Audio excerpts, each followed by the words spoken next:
Hi friends, welcome to Sandhi Kutti channel. இன்னைக்கு நம்ம channel மூலமா ஒரு சூப்பரான குயிக்கான ஈவினிங் ஸ்நாக்ஸ் ரெசிபி தாங்க நம்ம பார்க்க போறோம். அதுக்கு என்னத்தை வச்சு நம்ம செய்ய போறோம்னு பாத்தீங்கன்னா, 1 கப் அளவுக்கு நான் இட்லி மாவு எடுத்து வச்சிருக்கேங்க. அதுக்கு பாத்தீங்கன்னா 3 டீஸ்பூன் அளவுக்கு கடலை மாவு, 2 டீஸ்பூன் அளவுக்கு அரிசி மாவு எடுத்து வச்சிருக்கேன். இப்ப இத ஒரு பவுல்ல நம்ம சேர்த்துக்கலாம். இப்போ ஒரு மிக்சிங் பவுல்ல நம்ம இட்லி மாவு சேர்த்துக்கலாங்க.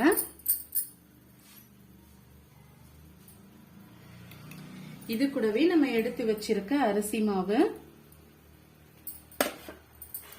3 டீஸ்பூன் அளவுக்கு கடலை மாவு, இத கிளீனா நம்ம எடுத்து விட்டுக்கலாம்.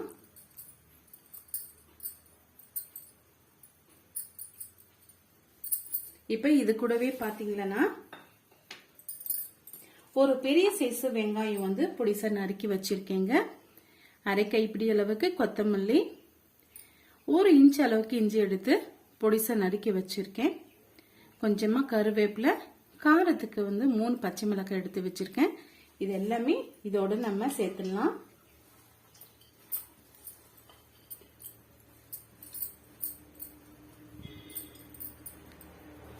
சேர்த்துட்டு இந்த போண்டாக்கு தேவையான அளவுக்கு நம்ம உப்பு சேர்த்துக்கலாம்.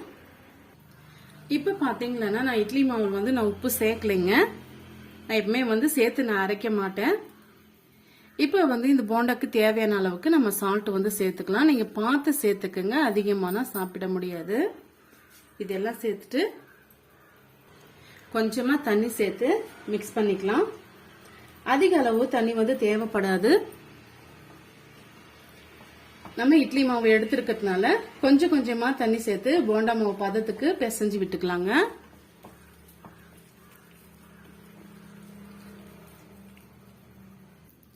பாருங்க, இந்த பக்குவத்துக்கு நம்ம கலந்து விட்டுக்கணும். இந்த அரிசி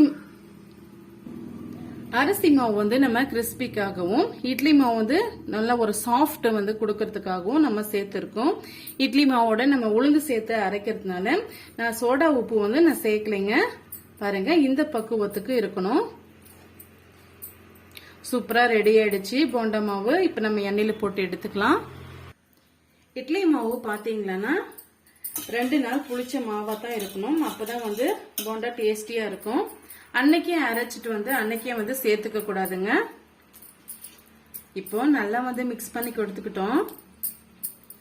இப்ப கொஞ்சம் கொஞ்சமா மாவு இது போல எடுத்து விட்டுக்குங்க.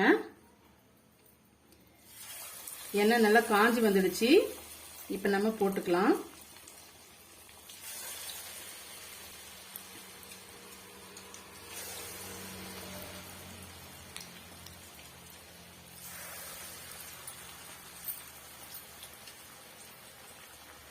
இப்ப நம்ம ஒரு 2 மினிட்ஸ் ஆயிடுச்சு, திருப்பி விட்டுக்குங்க.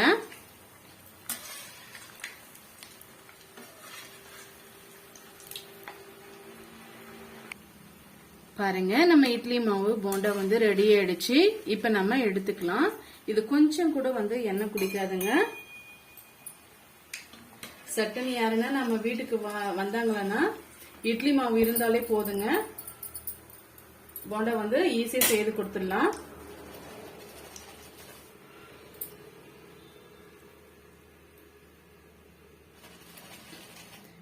பாருங்க, எண்ணெயெல்லாம் நம்ம வடிகட்டிட்டோம். இதே மாதிரி நெக்ஸ்ட் பேட்ச் நம்ம போட்டுட்டு பார்க்கலாம். பாருங்க, இட்லி மாவு வச்சு ஒரு சூப்பரான போண்டா நம்ம செய்து முடிச்சிட்டுங்க. பேச்சுலருக்கு ஏற்ற ஸ்நாக்ஸ் ரெசிபின்னு கூட சொல்லலாம். டக்குன்னு நம்ம ஒரு போண்டா செய்யணும்னு நினைச்சிங்களா, இட்லி மாவு இருந்தாலே போதும், போண்டா செய்து முடிச்சிடலாங்க. பசங்களும் ரொம்பவே விரும்பி சாப்பிடுவாங்க. இந்த சிம்பிளான ரெசிபி உங்களுக்கு பிடிக்கும்னு நினைக்கிறேன். பிடிச்சிருந்தா மறக்காம சந்தியா குட்டி சேனலுக்கு சப்ஸ்கிரைப் பண்ணுங்க. Friends and family ஓட ஷேர் பண்ணுங்க. Thank you for watching. Thank you my friends.